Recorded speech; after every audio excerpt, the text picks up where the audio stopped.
आज की इस वीडियो में आपको इस भारतीय तिरंगा के बारे में कुछ महत्वपूर्ण जानकारी मिलेगा।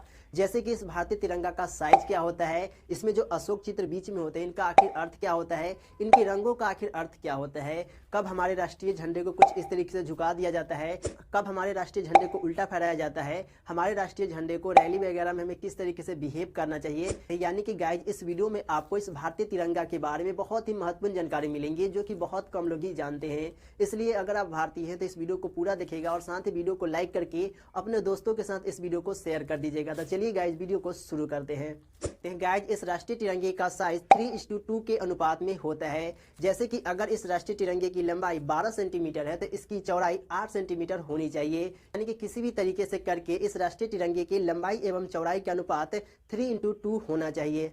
गाइज इस राष्ट्रीय झंडे में बीच में अशोक चित्र होता है जिसका रंग नेवी ब्लू कलर का होता है, जिसमें कि आप देखेंगे तो 24 तिलिया होता है जो कि हमें यह दर्शाता है कि हमें अपने राष्ट्र निर्माण के लिए 24 घंटा अथक यानी कि बिना थके चलते रहना है। गाइज इस राष्ट्रीय झंडे में केसरिया रंग बलिदान को दर्शाता है, सफेद रंग यहाँ पर आपको शांति को दर्शाता है, वही हरा रंग यहाँ पर आपको हरियाली को दर्शाता है। गाइज जब देश पर कोई राष्ट्रीय शोक आ जाता है तो उस कंडीशन में राष्ट्रीय शोक को मनाने के लिए क्या किया जाता है कि हमारे इस राष्ट्रीय झंडे को कुछ इस तरीके से झुका दिया जाता है, हल्का सा इस तरीके से झुका दिया जाता है। वही जब क्या होता है कि देश में कोई बहुत बड़ा संकट आ जाता है, यानी कि बहुत बड़ा कोई राष्ट्रीय संकट आ जाता है, जैसे कि अभी कोरोना है तो बहुत मतलब कि ये कंट्रोल से बाहर हो जाए, महामारी आ जाए, तो उस कंडीशन में क्या होता है कि यहाँ पर हमारे इस राष्ट्रीय झंडे को उल्टा कर दिया जाता है, यानी कि उल्टा करके फहराया जाता है। उल्टा कहने का सेंस ये नहीं होता है कि आपको इस तरीके से नहीं फहराया जाता है कि डंडे के ऊपर नहीं किया जाता है। उल्टा कहने का सेंस ये होता है कि क्या होता है कि इस झंडे में क्या है कि अभी आप देखेंगे सीधा है तो ऊपर में क्या है केसरिया रंग है और नीचे में हरा रंग है,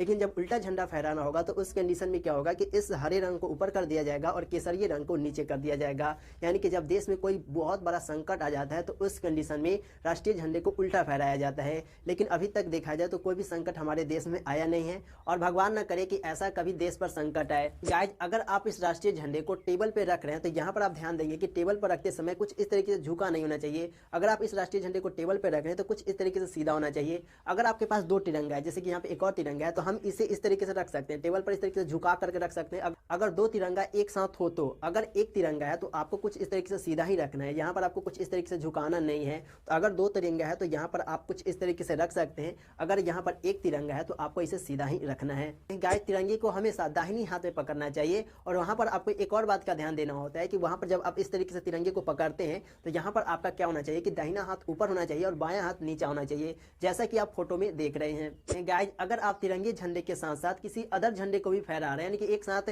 कई सारे झंडे को फहरा रहे हैं, तो यहाँ पर आप ध्यान देंगे कि हमारा जो ये राष्ट्रीय तिरंगा है वो हमेशा ऊपर होना चाहिए और जो झंडा है वो नीचे होना चाहिए और जो ये जो तिरंगा झंडा है वो ऊपर होना चाहिए। गाइज अब ये समझते हैं कि तिरंगे झंडे के साथ हमें रैली में किस तरीके से बिहेव करना चाहिए। गाइज रैली या फिर जुलूस में तिरंगा लिए हुए झंडे वाले व्यक्ति को हमेशा जुलूस में आगे रहना होता है और वहां पर उसे एक और बात का ध्यान देना है कि जुलूस में हमेशा उसे दाहिनी हाथ में तिरंगे झंडे को लेना है। अगर मान के चलते हैं कि वो तिरंगा लिए हुए थक गया, यानी कि तिरंगा को काफी देर से लिया और वो थक गया है, तो वो इस बात का ध्यान दे कि क्या करें कि वो अगर थक गया तो वो दाहिनी कंधे में कुछ इस तरीके से झंडे को रख सकता है। लेकिन इस बात का भी वो ध्यान दे कि पीछे से वो जो झंडा है वो जमीन को टच नहीं करना चाहिए। अगर वो पीछे से जमीन को टच कर जाता है तो ये अच्छा नहीं होता है, वो पीछे से जमीन को टच नहीं करना चाहिए। तो रैली में आपको कुछ इस तरीके से सावधानी को बरतना है और आपको कभी भी झंडे को कभी भी बाएं हाथ में नहीं रखना है।